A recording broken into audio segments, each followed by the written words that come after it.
최성경으로 구약성경 554페이지 열왕기상 20장 35절에서 43절 말씀입니다. 봉독하겠습니다. 선지자의 무리 중 한 사람이 여호와의 말씀을 그의 친구에게 이르되 너는 나를 치라 하였더니 그 사람이 치기를 싫어하는지라. 그가 그 사람에게 이르되 내가 여호와의 말씀을 듣지 아니하였으니 내가 나를 떠나갈 때에 사자가 너를 죽이리라. 그 사람이 그의 곁을 떠나가더니 사자가 그를 만나 죽였더라. 그가 또 다른 사람을 만나 이르되 너는 나를 치라 하매 그 사람이 그를 치되 상하도록 친지라. 선지자가 가서 수건으로 자기의 눈을 가리어 변장하고 길가에서 왕을 기다리다가 왕이 지나갈 때에 그가 소리질러 왕을 불러 이르되 종이 전장 가운데 나갔더니 한 사람이 돌이켜 어떤 사람을 끌고 내게로 와서 말하기를 이 사람을 지키라. 만일 그를 잃어버리면 내 생명으로 그의 생명을 대신하거나 그렇지 아니하면 내가 은 1달란트를 내어야 하리라 하였거늘 종이 이리저리 이를 볼 동안에 그가 없어졌나이다. 이스라엘 왕이 그에게 이르되 내가 스스로 결정하였으니 그대로 당하여야 하리라. 그가 급히 자기의 눈을 가린 수건을 벗으니 이스라엘 왕이 그는 선지자 중에 한 사람인 줄을 알아본지라.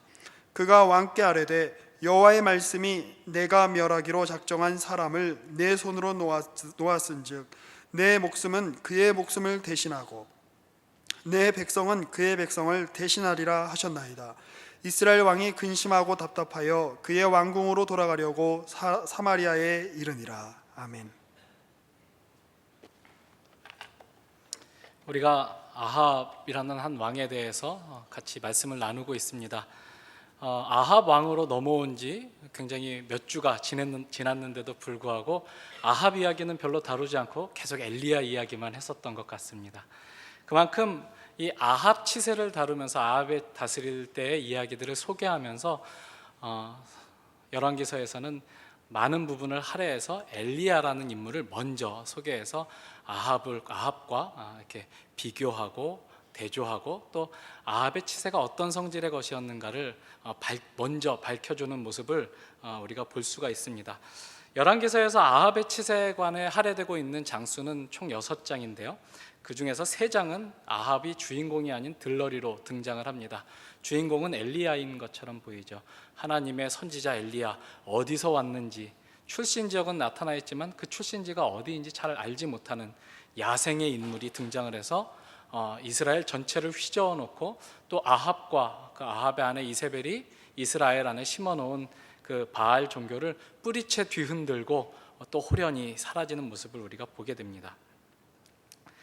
이 엘리야가 전면에 나와 있는 그 상황 속에서도 아합이 다스리던 시기가 굉장히 북이스라엘의 그 정세, 북이스라엘의 역사 속에서는 굉장히 중흥기였다는 사실을 우리가 인정하지 않을 수가 없을 것 같습니다.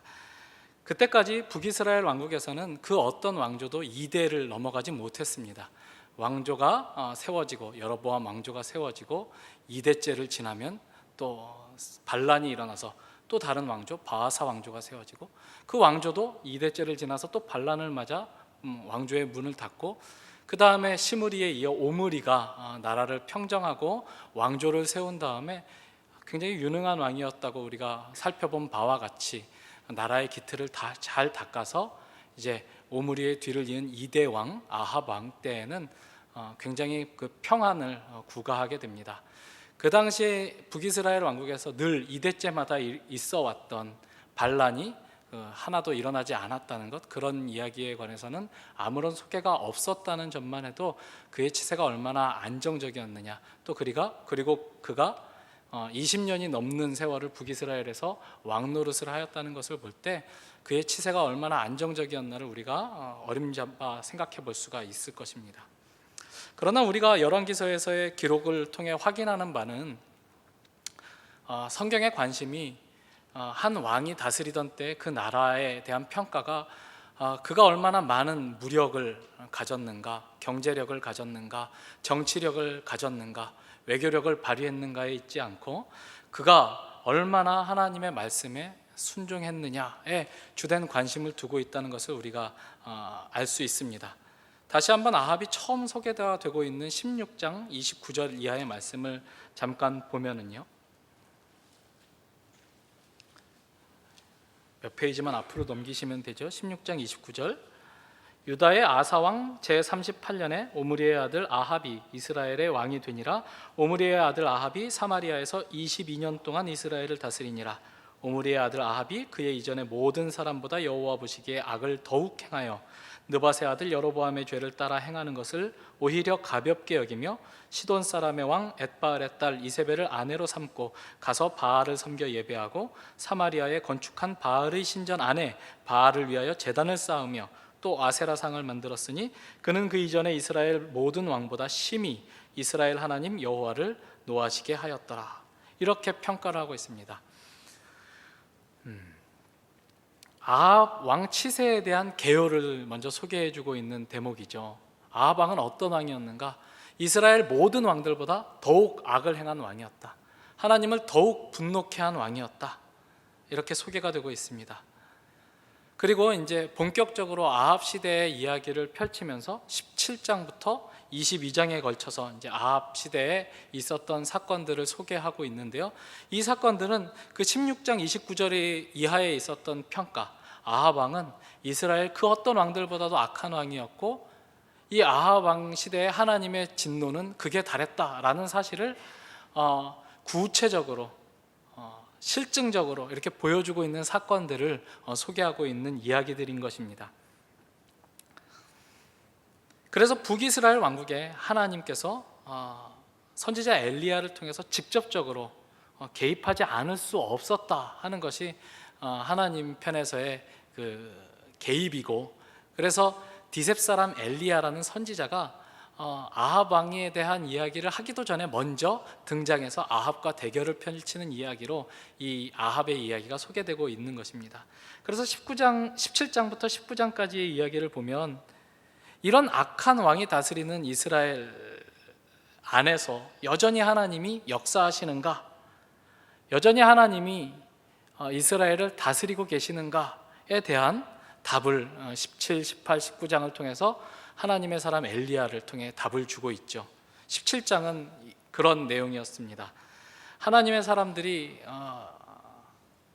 핍박을 피해 숨어야 하는 그런 상황, 도망 다녀야 하는 상황 속에서도 여전히 하나님이 살아서 역사하신다는 것이 17장의 주제였죠. 그래서 하나님은 북이스라엘에서 뿐만 아니라 그 북이스라엘 왕국이 하나님을 배신하고 섬겨오고 있는 그 바알이 원래 근거지로 삼고 있었던 시돈 땅에서도 하나님이 당신의 백성들을 먹이우시고 입히우신다라고 하는 것이 17장 전체의 주제였습니다. 이스라엘은 가뭄으로 고통받고 있지만 하나님을 따르는 사람들, 하나님 편에 선 사람들을 하나님께서는 지키시고 인도하고 계시다. 그리고 18장으로 넘어오면 그 유명한 갈멜산 사건을 통해서 하나님이 어떻게 바알보다 더 위대하신지가 하나님의 능력과 대비되는 바알의 무능이 극적으로 드러나는 사건이 나오고 있고요. 19장으로 이제 넘어가면 그럼에도 불구하고 아무것도 바뀌지 않은 세상, 하나님이 자신의 능력을 온 이스라엘 앞에서 분명히 증거하셨는데, 그리고 바알의 무능이 온 천하 앞에 고발되어 있는데 그럼에도 여전히 이세벨이 실권을 쥐고 있고 하나님의 대적들이 나라의 권세를 쥐고 있어서 아무것도 변화되지 않는 것 같은 상황 속에서 영적인 침체에 빠진 엘리야를 하나님이 돌보시고 데리고 하나님의 산으로 이끌어 가셔서 하나님은 어떻게 일하는 하나님이신지를 구체적으로 소개하고 있는 장면이 이제 19장의 이야기죠. 그래서 우리가 지난주까지 그 모든 이야기들을 살펴보면서 이런 결론을 내렸습니다. 하나님은 언제나 꾸준히 역사하시는 하나님이시다. 이 세상은 힘과 권세, 권력이 세상의 그 흐름을 이끌어가고 있는 것처럼 우리를 속이지만 아니다. 힘과 권세와 능력, 그런 것이 이 세상을 움직여가는 진정한 힘이 아니라 인격자이신 하나님이 뜻하신 바, 그가 세미한 음성으로 알려주시는 하나님의 뜻이 이 세상과 역사를 다스리고 있는 것이다 라는 것이 전체적인 주제였던 것이죠. 이 이야기를 열왕기서를 읽는 1차 독자들에게 하나님께서 엘리야 이야기를 통해서 전해주고 싶으신 것이죠. 열왕기서를 처음 읽었던 독자들은 어떤 사람들입니까?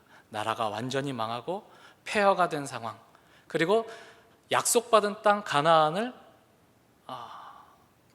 버릴 수밖에 없이 그 땅에서 축출되어서 원치 않는 땅, 이방인이 다스리는 땅에 종살이하고 있는 포로된 백성들, 이스라엘 백성들. 그럼에도 불구하고 여전히 우리가 하나님의 백성이라는, 언약 백성이라는 그 정체성을 유지해야 할 이유가 있느냐를 질문하고 있는 사람들에게 이 말씀으로 답하시는 말씀입니다. 이 말씀으로, 이 이야기로, 이 엘리야 이야기로 답하시고 계시는 것이죠. 어떻게 답하셨습니까? 엘리야에게 먼저 하나님이 당신을 계시하시면서 지진으로 지나가시는데 거기에 여호와께서 계시지 아니하시고, 광풍이 몰아쳐서 바위가 쪼개지고 산이 흔들리는데 거기에도 하나님이 계시지 아니하고, 화염이 지나가서 모든 것을 불태우고 있는데 거기에도 여호와께서 계시지 아니하더라. 그 후에 세미한 음성이 있어. 그 후에 세미한 음성이 있어. 그 음성으로 하나님이 앞으로 누가 아합의 뒤를 이어 왕이 되고, 누가 북이스라엘의 왕이 되고, 누가 이스라엘 밖에 있는 시리아 아람 제국의 왕이 될 것이며, 누가 엘리야의 뒤를 이어 하나님의 선지자가 될 것인지를 명령하시고 가르쳐 주시죠.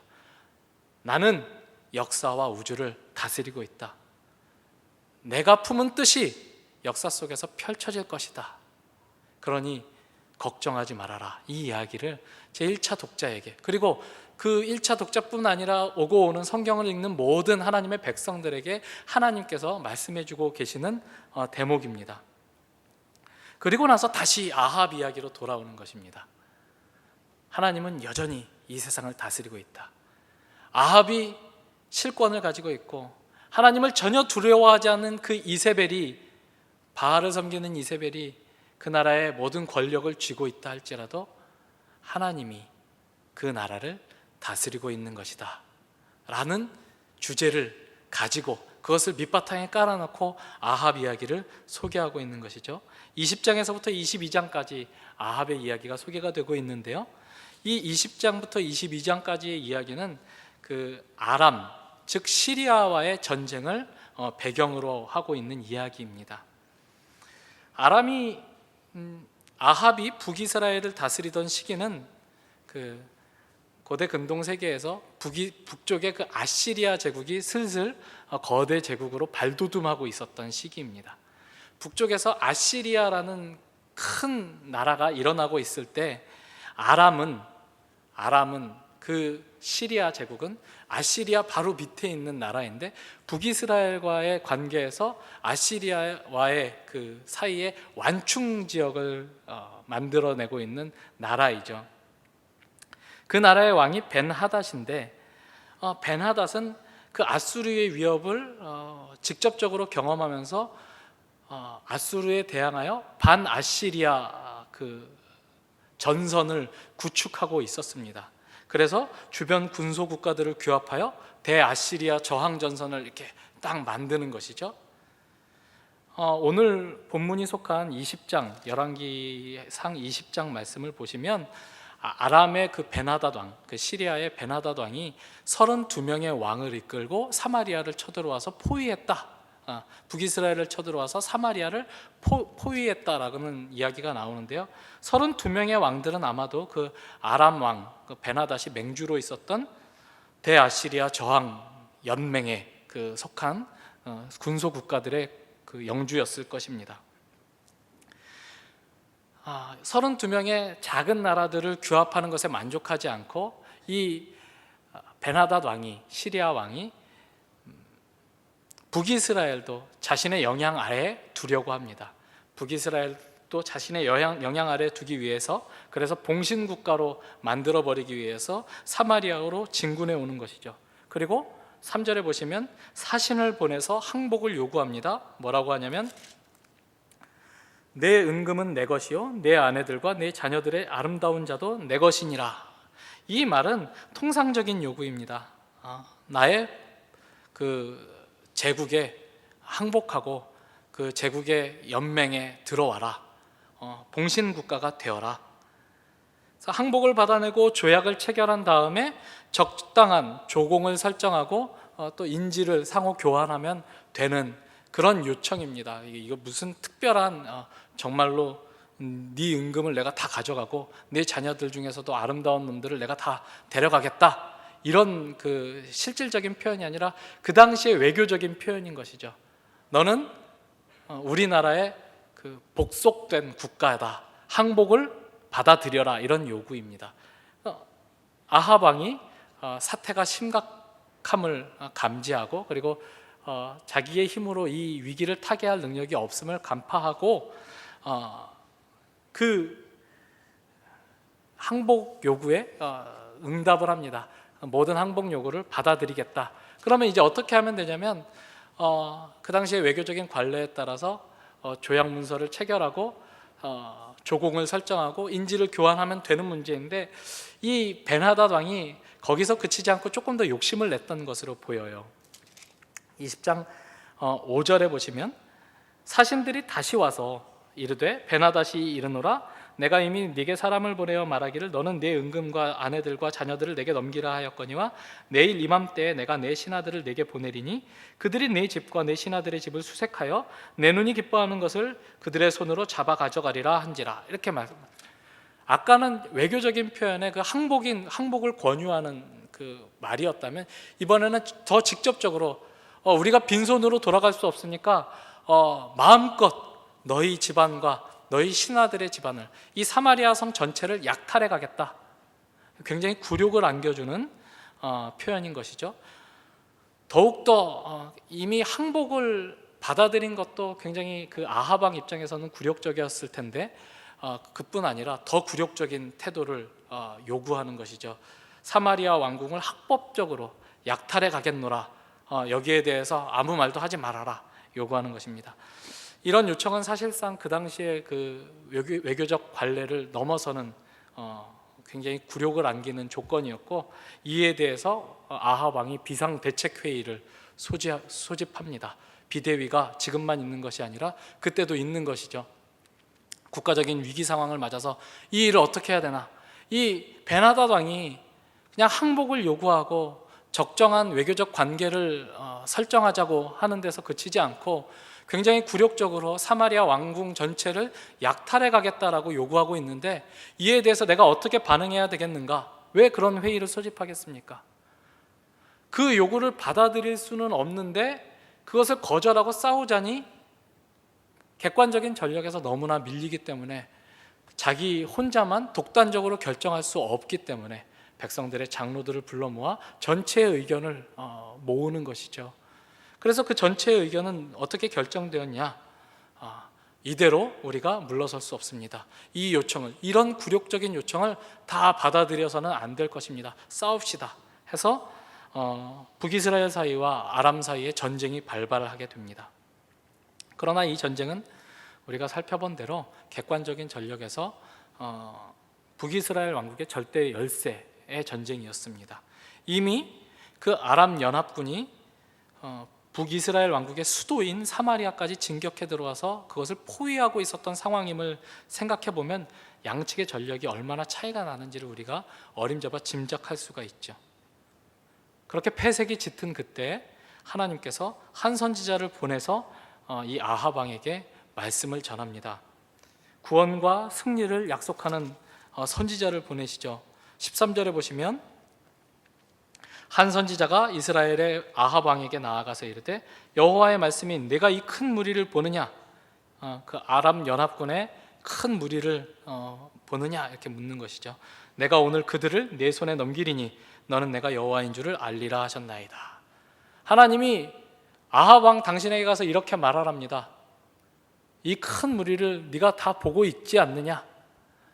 저 큰 무리가 아무 소용이 없게 될 것이다. 내가 너를 구원할 것이다.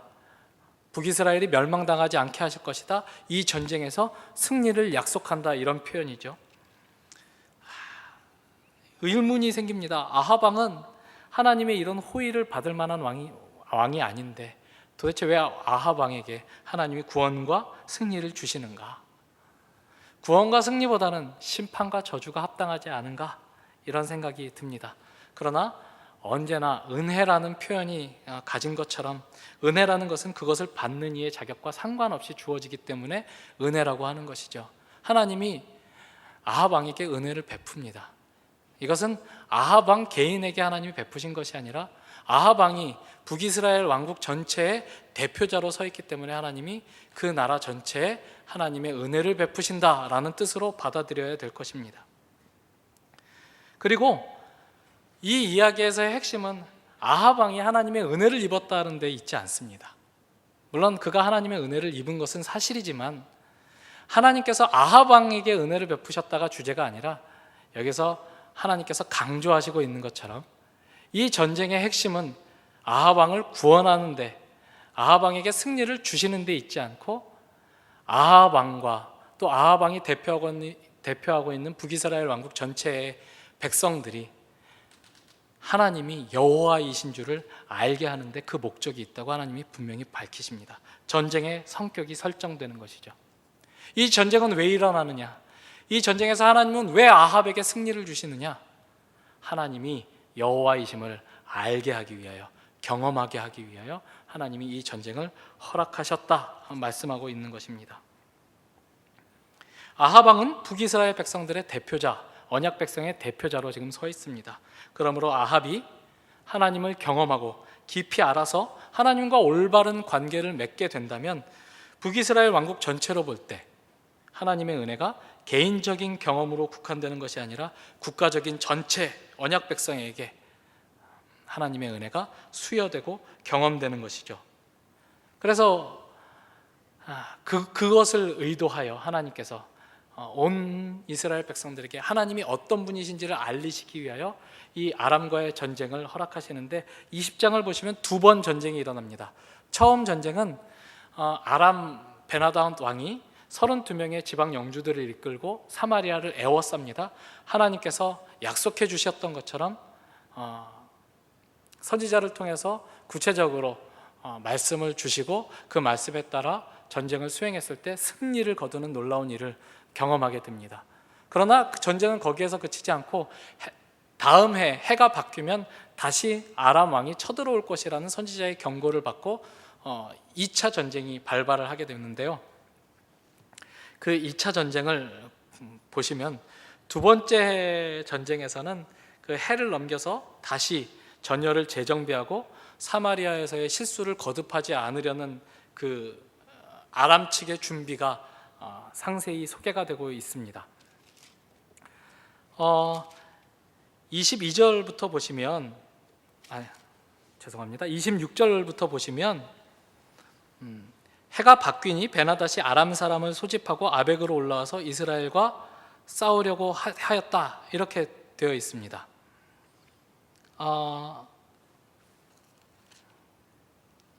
23절에 아람 왕의 신하들이 왕한테 이렇게 말합니다. 그들의 신 이스라엘의 신은 산의 신이므로 그들이 우리보다 더 강하였습니다. 여호와는 산의 신입니다. 늘 그 사람들은 산에다 제단을 쌓습니다. 산에다 신전을 짓습니다. 그들은 산에서 하나님을 만났다고 주장합니다. 그러니 그들의 신은 산의 신입니다. 사마리아는 산지이기 때문에 우리가 사마리아에서 싸웠으면 그들의 신의 홈그라운드에서 싸운 것이기 때문에 우리가 여러 가지로 분리했습니다. 그러니 이번에는 산에서 싸우지 말고 평지에서 싸웁시다. 이렇게 대책을 세우죠. 그것이 첫 번째 대책, 패배의 원인을 파악하고 그 전략을 수정한 것이었고요. 두 번째로는 24절입니다. 또 왕은 이 일을 행하실지니 곧 왕들을 제하여 각각 그곳에서 떠나게 하시고 그들 대신에 총독들을 두시길 바랍니다. 이렇게 이야기를 합니다. 첫 전쟁에서 아람 왕이 소집해 왔던 그 32명의 왕들은 왕의 명령을 직접적으로 받는 사람들이 아니라 다 각각 자기가 왕 노릇하던 사람들이었으니까 어떤 지휘 체계의 일원화가 이루어지지 않았던 것 같습니다. 그들을 보내시고 그들 대신에 왕의 직속 명령을 받는 왕께로부터 직접 명령을 받는 직속 상관 총독을 세워 그 군대를 이끌게 하십시오라고 지휘 체계를 일원화하는 그 두 번째 대책을 세우죠. 그리고 세 번째로는 상실한 전력들을 보충합시다. 25절의 내용입니다. 그래서 우리가 평지에서 전쟁을 치르면 절대 밀릴 리가 없습니다. 객관적인 전력에서 우리가 질 수가 없습니다. 라고 대책을 세우고 두 번째 전쟁을 이제 다시 개시를 하게 되는데요. 두 번째 전쟁에서도 하나님이 너희는 이 전쟁을 통해서 내가 하나님인 것을, 여호와인 것을 알게 될 것이다 라고 약속을 합니다. 아람은 패하게 되고 베나닷은 간신히 목숨만을 보존하고 그 지킨 목숨을 아합 왕 앞에서 구걸해야 하는 상황에 이르게 됩니다. 자세한 이야기는 여러분들 성경을 살펴보시면 알 수 있을 것입니다. 아합 왕은 정치적인 감각이 굉장히 뛰어났던 왕으로 여겨집니다. 여기에서 만약에 그가 베나닷 왕을 죽여 없애서 아람 제국을, 그 시리아 제국을 혼돈으로 몰아 넣을 경우에 아시리아 제국이 그 아람 왕국을 먹고 더 직접적으로 그 북이스라엘의 그 위협이 될 수 있다는 판단이 아마 있었을 것인데요. 그런 판단하에 이 베나닷 왕을 죽이기보다는 살려두는 게 북이스라엘과 자기의 통치에 이롭다라는 판단을 했던 것 같아요. 그래서 이 베나닷 왕을 살려주게 됩니다. 조약을 맺고 풀어줍니다. 오늘 본문은 이 아합 왕이 한 그 행동에 대해서 선지자가 하나님의 말씀을 가지고 나아가는 장면입니다. 한 선지자의 무리 중 한 사람이 여호와의 말씀을 받는 것으로 시작하죠. 여호와의 말씀을 받아서 친구에게 너 나를 때려라 말을 합니다. 근데 친구가 치기를 싫어합니다. 사실 친한 친구가 너 나 좀 때려다오 이렇게 말하면 걱정하는 것이 인지상정이죠. 무슨 일 있냐? 어려운 일 있냐? 큰 실수라도 했냐? 괜찮아. 왜 몸을 상하냐? 이렇게 말하는 것이 원칙이기 때문에 이 사람은 친구를 치기를 싫어합니다. 그러나 친구를 치라는 그 말씀은 그 선지자 개인의 말이 아니라 여호와 하나님께서 주신 공적인 그 말씀이었기 때문에 네가 이 말씀을 순종하지 않은 것을 네 목숨을 잃는 것으로 갚게 될 것이다. 사자가 길에서 너를 만나 너를 해할 것이다. 죽일 것이다. 이렇게 말씀을 듣게 되고 그 말씀이 그대로 이루어집니다. 무슨 말이냐면 지금부터 이 선지자를 통해서 하시는 하나님의 말씀은 반드시 이루어질 것이다. 그리고 그 말씀은 절대로 번복되지 않을 것이다. 목숨을 걸 만큼 엄중한 것이다 라는 것을 앞에서 미리 이렇게 전초적으로 또 이렇게 시작하고 들어가는 말씀이죠. 그리고 나서 다른 사람을 통해 또 다시 한번 이 사람이 너는 나를 치라 라고 이야기를 했고 그 사람은 이 사람을 치는데 아주 세게 쳤습니다. 그래서 상처가 났겠죠. 그 상처를 가리고 변장을 해서 마치 전장에서 큰 전투를 치르고 나온 사람처럼 부상을 입고 나온 사람처럼 눈을 가리고 이제 붕대 같은 것으로 이렇게 가리고 전쟁에 참여한 군인인 것처럼 아합 왕에게 나가서 이야기를 지어내서 말씀을 전하죠. 제가 전쟁에서 열심히 전쟁을 하고 있는데 갑자기 한 사람이 어떤 사람을 데려와서 이 사람을 지켜라. 너 지금부터 이 사람을 지켜라. 이 사람을 지키지 못하고 잃어버리면 너는 네 목숨으로 대신하거나 아니면 은 한 달란트를 내놔야 될 것이다. 이런 갑작스럽고 일방적인 이야기가 어디 있겠습니까? 은 한 달란트라는 것은 굉장히 큰 액수거든요. 그 사마리아가 북이스라엘 왕국의 수도인데 그 사마리아를 건설한 오므리, 아합의 아버지인 오므리가 그 사마리아를 건설하기 위해서 땅을 살 때 사마리아 산지 그 땅을 얼마를 주고 샀냐면 은 2달란트를 주고 삽니다. 왕도를 건설할 만한 한 산을 사는데 은 2달란트인데 이 사람의 목숨을 잃어버리면 너 한 달란트를 내놔라 라고 말하는 것은 절대 잃어버리지 말아라. 잃어버리면 죽을 줄 알아라. 이런 뜻이죠. 그런데 자기가 이리저리 일을 보는 사이에 그 사람이 없어졌습니다. 왕이시여 중재해 주십시오. 어떻게 해야 합니까? 아합 왕은 지금 굉장히 그 큰 전쟁을 치르고 또 굉장히 큰 정치적인 결단을 해서 베나닷을 살려주고 돌아오고 있는 큰 일을 치른 다음에 밀려드는 피로감, 그런 것들 속에서 굉장히 귀찮았을 것이라고 생각합니다. 야, 네가 그렇게 말했으면 네 말에 네가 책임을 져라. 네가 결정했으니까 네 스스로 책임을 져라. 아합 왕이 그 선지자, 한 병사로 분장한 선지자에게 말하고, 선지자는 그 말을 듣자마자 자기의 변장을 제하고, 아합 왕은 그 사람이 한 병사가 아니라 하나님의 말씀을 전하는 선지자임을 알게 됩니다.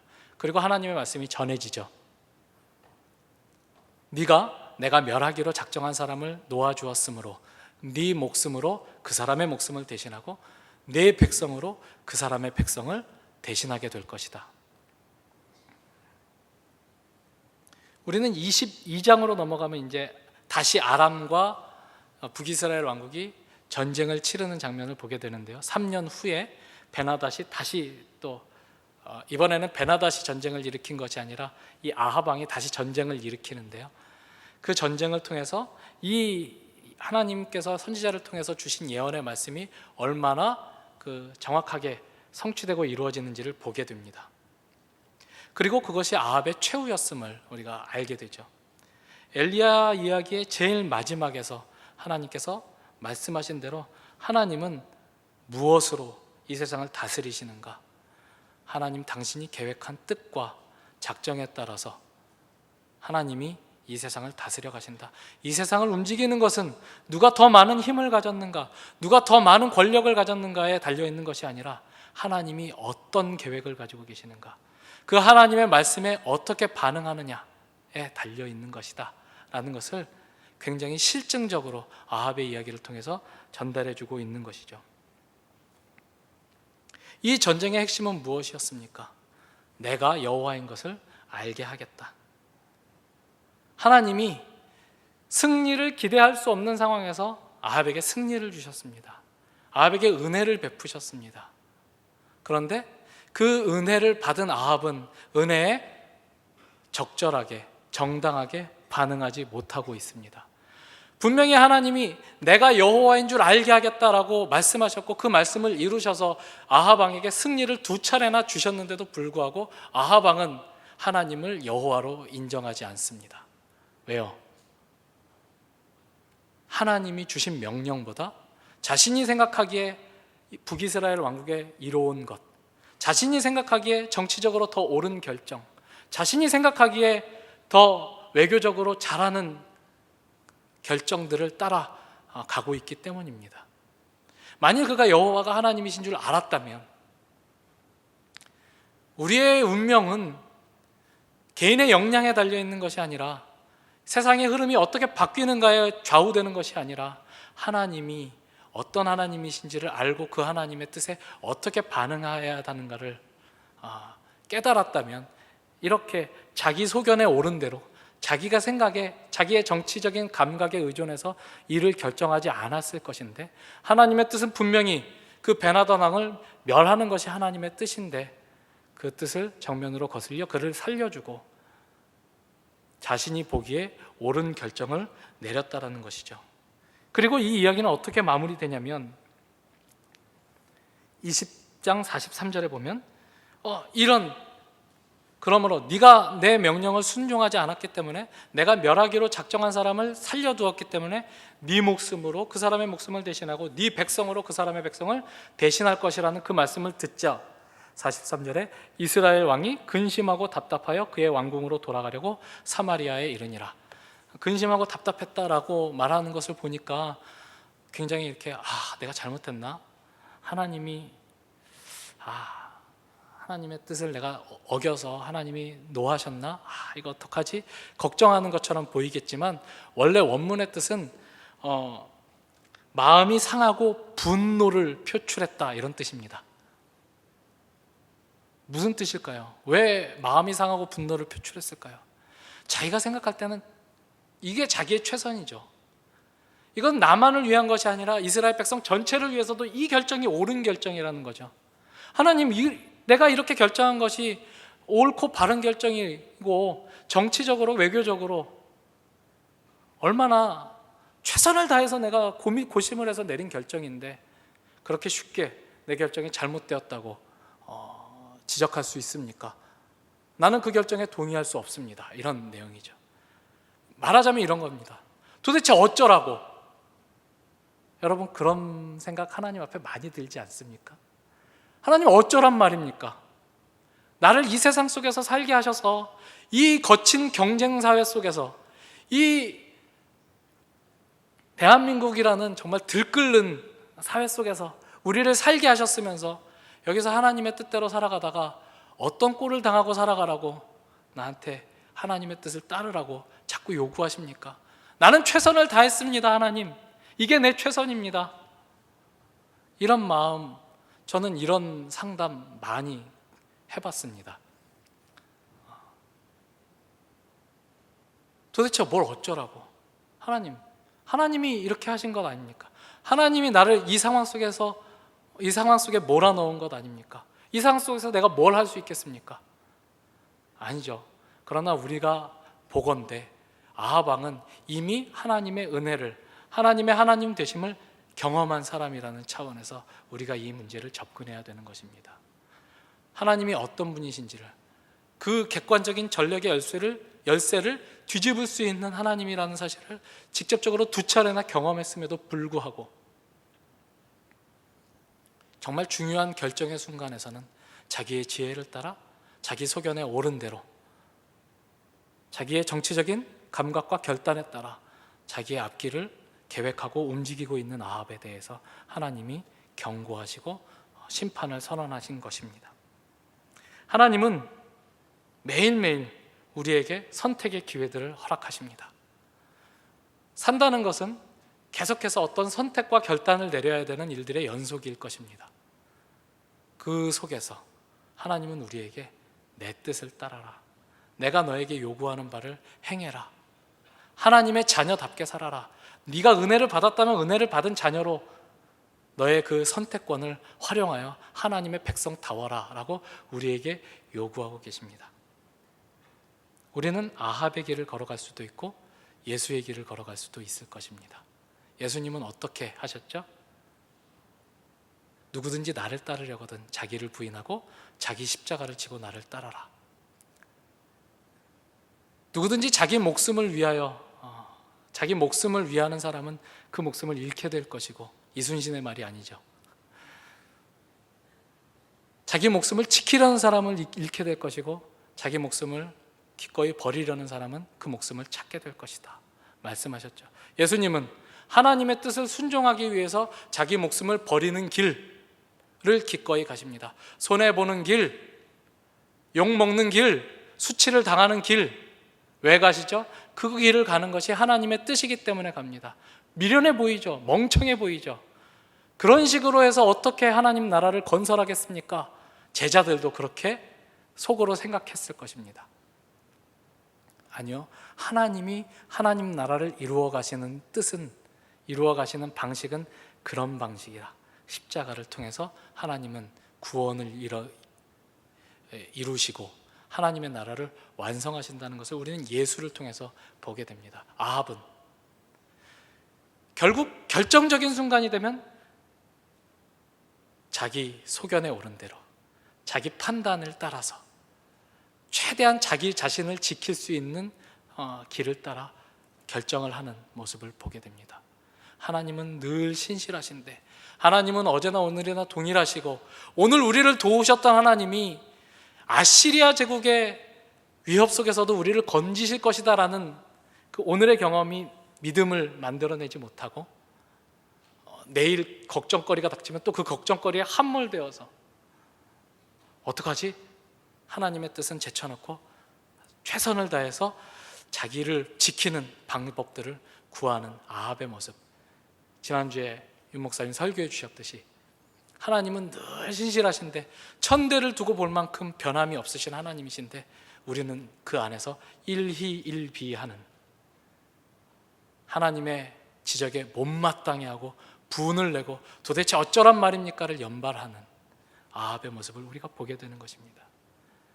이 모습을 통해서 교훈을 얻고, 그렇지, 하나님이 은혜를 베푸시는 하나님이고 하나님이 날 사랑하시는 하나님이시라면 하나님이 이 상황 속에서도 내가 손해를 보는 것처럼 여겨지는 결정을 요구하신다면 그 하나님을 따라서 걸어가야지.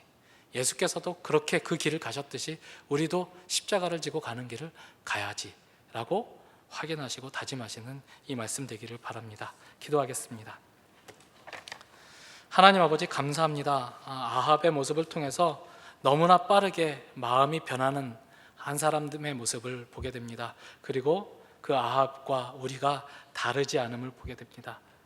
그러나 하나님의 신실하심을 의지하여 하나님의 변함없으심을 따라 하나님만을 쫓아 사셨던 예수님의 길을 이 아합의 길과 아울러 우리가 생각하게 됩니다. 하나님, 당장 손해인 것처럼 보이는 일들을 하나님의 뜻이기 때문에 걸어갈 수 있는 믿음의 용기를 우리에게 허락하여 주십시오. 그래서 그것이 간증이 되고 그것이 또한 우리에게 근거가 되어서 또 다른 믿음의 길을 걸어가게 하는 동력이 될 수 있도록 하나님, 우리의 매일매일에 간섭하시고 복 내려 주시옵소서. 예수님의 이름으로 기도합니다. 아멘.